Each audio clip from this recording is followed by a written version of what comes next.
এরে আল্লাহর বান্দা, তুমি চতুর্মুখী দুর্বল, খানার বেলায় দুর্বল, ঘুমের বেলায় দুর্বল, মেধার বেলায় দুর্বল, দুনিয়ার লাইনেও দুর্বল, তুমি আখিরাতের লাইনে দুর্বল।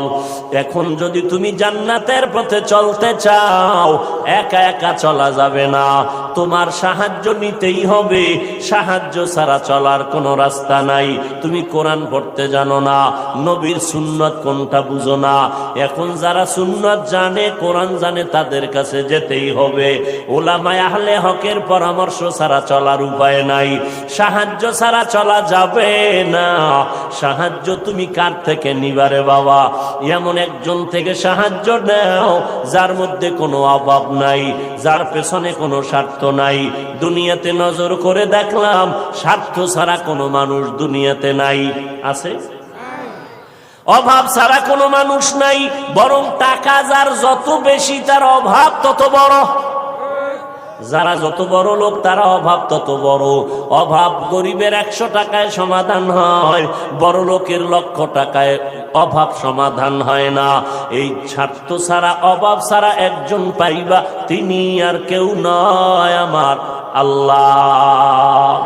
ইয়া আইয়ুহান নাস আনতুমুল ফুকারাউ ইলাল্লাহ ওয়াল্লাহু হুয়াল গনিয়্যুল হামিদ।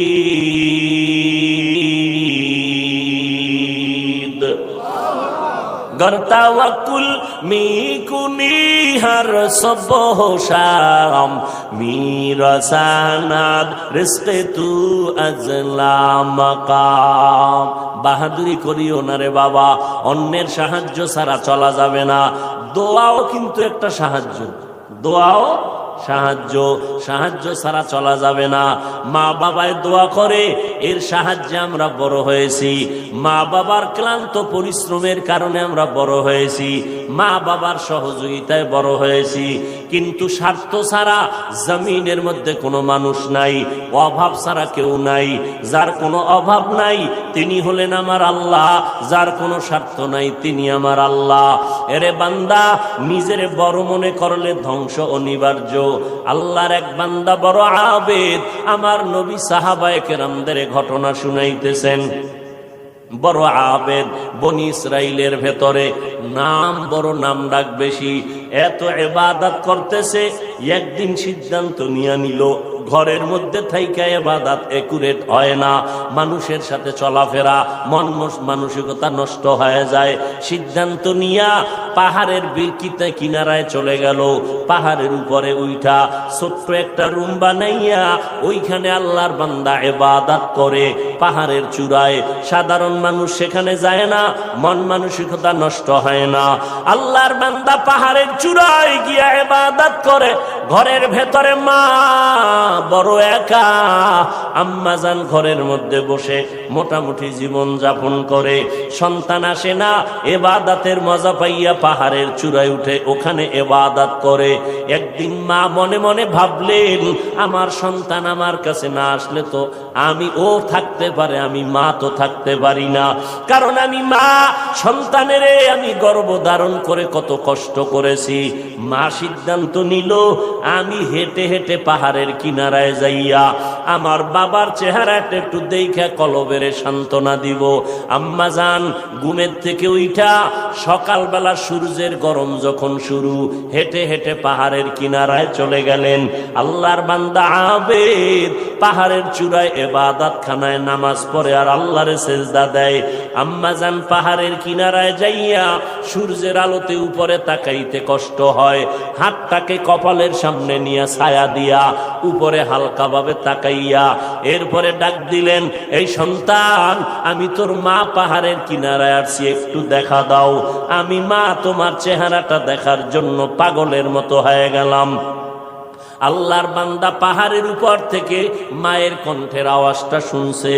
এমন সময় ডাক দিছে মা, যেই সময় আল্লাহর বান্দা নামাজে দাঁড়ানো।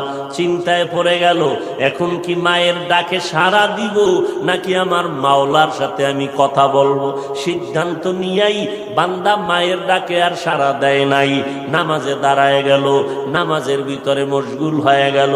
আম্মা জান দীর্ঘ টাইম কষ্ট করে দাঁড়াইয়া সন্তান যখন সাড়া দেয় না, মা হালকা একটু কষ্ট নিয়ে বাড়ির মধ্যে রওনা। বাড়িতে চলে আসলেন। ঠিক আছে বাবা, তুই ইবাদত করো, ওখানে থাক, আমার ডাকে সাড়া দিলি না, দুঃখ নিয়ে চলে গেলাম। মা বাসায় চলে গেল, কিন্তু মায়ের চোখে ঘুম হয় না। সন্তানের প্রতি যে মায়ের এত মায়া, ওই মায়ের সন্তান মায়ের মায়া কখনো বুঝবে না। যদি সন্তানগুলো মায়ের কষ্ট বুঝতো, জীবনে কোনো সন্তান মায়ের কষ্ট দিতে পারতো না, মায়ের চোখের পানি ফালতে পারতো না। মা রাতের বেলা ঘুমাইতে পারে না, কষ্ট বুকের চাপা দিয়া। আবার পরের দিন মা বলে, না আজকে আবার একটু যায় বাবারে ডাক দেই, দেখিনি একটু চেহারাটা দেখতে পারি, কলিজাটা ঠান্ডা করতে পারি। আবার আম্মা জান দ্বিতীয় দিন চলে গেলেন সূর্যের গরমে, পাহাড়ের কিনারায় যাইয়া হাতটারে কপালের কাছে নিয়ে আবার ডাক দিছে, ও সন্তান তোমার মা ডাকতেছে, আসো একটু পাহাড় থেকে আইসা মায়ের কাছে দেখা দিয়া যাও, কলিজা ঠান্ডা করো। সন্তান এখনো নামাজে দাঁড়ানো, এবারও চিন্তা করলো, আমি মায়ের ডাকে সাড়া দিব নাকি আমি নামাজের মধ্যেই থাকবো। সিদ্ধান্ত আগের মতোই অটল, নামাজ আমি ছাড়ব না, মায়ের ডাকে কোনো সাড়াও দিব না।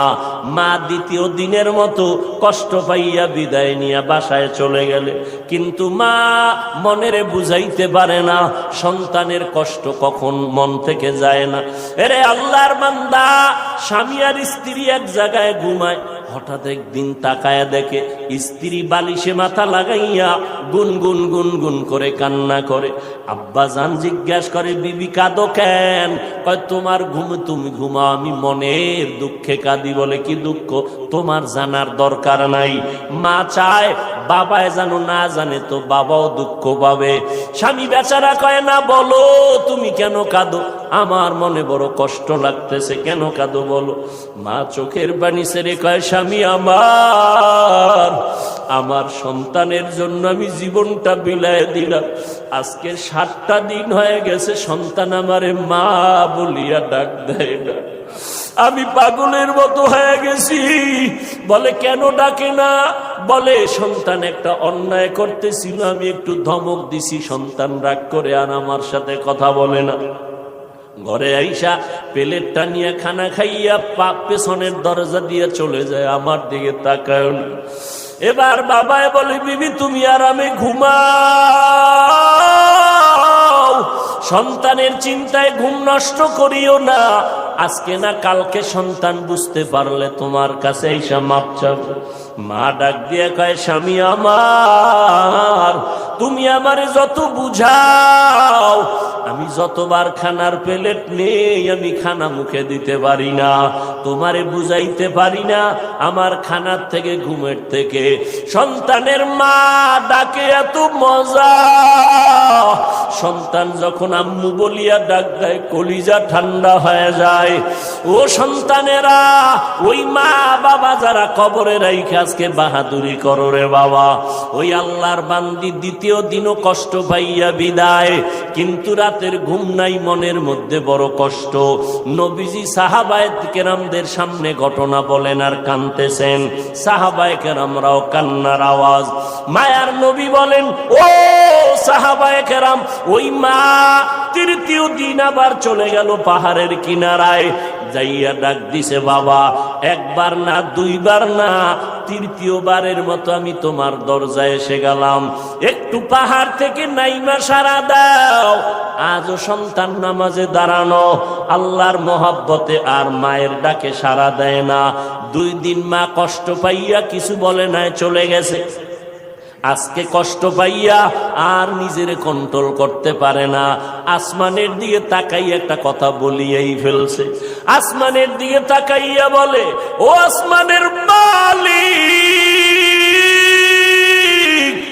এমন সন্তান দিয়ে কি হবে আমার, যেই সন্তান আমার 3 দিনের কষ্ট বুঝলো না রে আল্লাহ, আমার মনটারে মানাইতে পারি না। ওর তো একদিন মরণ হবে, তবে আমার একটা দাবি, ওরে তুমি জেনাকারিনী মহিলার চেহারা না দেখাইয়া মরণ দিবা না।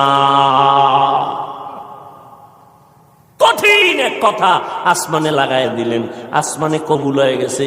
মা বাবার দোয়া, বরদোয়ার মাঝখানে কোনো পর্দা থাকে না, আর সে আজিমে ডাইরেক্ট চলে যায়। এই যুবক, জিরি মাদ্রাসায় বলে আসছি, আল্লাহর কসম করে বলে গেলাম, কুতুবদিয়ার মুসলমান, কসমের কথা বিশ্বাস না করলে তোমার ঈমান দুর্বল। আল্লাহর কসম, ওয়াল্লাহি বিল্লাহি তাল্লাহি, 3 বার কসম করে বলে গেলাম। বিশেষ করে যুবকদেরকে বলছি, মরার আগে যদি পঙ্গু হইয়া বিছানায় কষ্ট পাইয়া মরতে চাও, তাহলে মার সাথে বাবার সাথে বেয়াদবি কর, শিক্ষকের সাথে বেয়াদবি কর, মুরব্বীদের সাথে বেয়াদবি কর। আল্লাহর কসম, মরার আগে তুই পঙ্গু না হইয়া মরবি না, লিখে রাখ। আমার কথাটাকে যদি অবিশ্বাস করো, তোমার ঈমান চলে যাবে, কারণ আমি 3 বার কসম খেয়ে বলে গেছি। এখন তুমি পণ্ডিতেরা প্রশ্ন করবা, হাফিজ সাহেব তুমি মনের রাগে বললা না, তুমি দলিল নাও। ক্বালান নবিয়্যু সাল্লাল্লাহু আলাইহি ওয়া আলিহি ওয়া সাল্লাম, ইসনানি ওয়াজিলুহুম আল্লাহু ফিদ দুনিয়া আল বাগয়ু ওয়া উকুকুল ওয়ালিদাইন, আও কামা ক্বালান নবিয়্যু আলাইহি সালাতু ওয়াস সালাম। আল্লাহর নবী বলেন, 2টা অন্যায় দুনিয়াতে এমন আছে, যেই 2টা অপরাধ করলে মরার আগে জমিনে শাস্তি হবে। কয়টা অন্যায়? কি আপনাদের খারাপ লাগতেছে? মোনাজাত দিয়ে দিব? আমার তো কষ্ট, অনেক কষ্ট, মাইকটাও সুন্দর না, তারপর আপনাদের মহব্বতে কথা বলতেছি গলা ফাটাইয়া, কি করার। তারপর আপনারা বসলে একটু আমি কথা ফিনিশিং দিয়ে আসতেছি, আর একটু সামনে আগাবো। আল্লাহ সবাইকে কবুল করেন। মদিনার নবী বলেন, 2টা অপরাধ আছে, যদি দুনিয়াতে করো মরার আগে শাস্তি হবে, মরার পরে নয়। 1 নাম্বার অপরাধের নাম জুলুম, 2য় অপরাধের নাম হলো মা বাবার সাথে বেয়াদবি। যারা মা বাবার সাথে বেয়াদবি করবে, নবী বলেন তাদের শাস্তি হবে মরার আগে দুনিয়ার জমিনে। যারা জুলুম করবে, ওস্তাদের ইজ্জতের উপর আঘাত করবে, ভাইয়ের উপরে জুলুম করবে, বোনের উপরে জুলুম করবে, প্রতিবেশীর উপরে জুলুম করবে, গরিবের উপরে জুলুম করবে, এই জালেমের বিচার আমার আল্লাহ মরার আগেই করে নিবেন। ও আল্লাহর বান্দারা, মা যখন কথাটা বলেই ফেললেন, আসমানে কবুল হয়ে গেল। কি বরদোয়া করলেন? মা গেছেন, ভুলে গেছেন? জেনাকারিনী মহিলার চেহারা না দেখাইয়া মারবা না। মা কিন্তু কঠিন কয় নাই, যদি কইতো জেনা না করাইয়া মারবা না, তো আরো কঠিন হয়ে যেত। মা একটু পাশ কাটায় বললেন, ও জেনা টেনা করবে না, কিন্তু জেনাকারিনী মহিলার চেহারা দেখে মরবে, এটাও একটা অভিশাপ। একটু মহিলা দেখবে না, কারণ আমার বাচ্চা তো ইবাদত করে পাহাড়ের চূড়ায়, সে কোনো নারী দেখবে না, কিন্তু দেখতে গেলেও জানো নামাজি না, একটা জেনাকারিনী নারী দেখে। পুরা বনি ইসরাইলের মাঝে প্রশংসা, পাহাড়ের চূড়ায় আল্লাহর বান্দা এত পরিমাণে ইবাদত করে যে তার ইবাদত আল্লাহর প্রতি এতটা অগাধ বিশ্বাস, পৃথিবীর কেউ তাকে আল্লাহর থেকে বিন্দু পিছপা ঘটাতে পারবে না, গাফেল করতে পারবে না। ওই এলাকার এক সুন্দরী মহিলা, রূপসী, সে কয় এত প্রশংসা তারে কেউ আল্লাহর থেকে আলাদা করতে পারবে না। কয় না, কেউ পারবে না। কয় আমি পারবো না। সুন্দরী মেয়ে বলে আমি পারবো। এই মেয়ে হাঁটতে হাঁটতে ওই পাহাড়ের চূড়ায় উঠছে, উঠে দেখে আল্লাহর বান্দা নামাজে দাঁড়ানো। ওর কামি শুধু আল্লাহর সেজদা দেয়, নামাজে দাঁড়ায়, তেলাওয়াত করে, দিয়ে কাজ চলতেছে, নামাজ আর নামাজ আর নামাজ। ওই মহিলা আল্লাহর আবেদ বান্দার সামনে দাঁড়ালো, যেই সুরাতটা ধরলে আল্লাহর বান্দার নজর চলে আসবে, জিনা করার জন্য বাধ্য হবে, এমন কৌশল কোনোটা বাদ দেয় নাই মহিলা। কিন্তু তাকায় দেখে আল্লাহর বান্দা একটা নজর কোনো দিকে ডান বাম করে না, নিচের দিকে নজর, আল্লাহর মোহব্বতের ভিতরে মশগুল। বলবেন মহিলা হাতটা ধরবে না, রে বাবা এটা সম্ভব না। আল্লাহর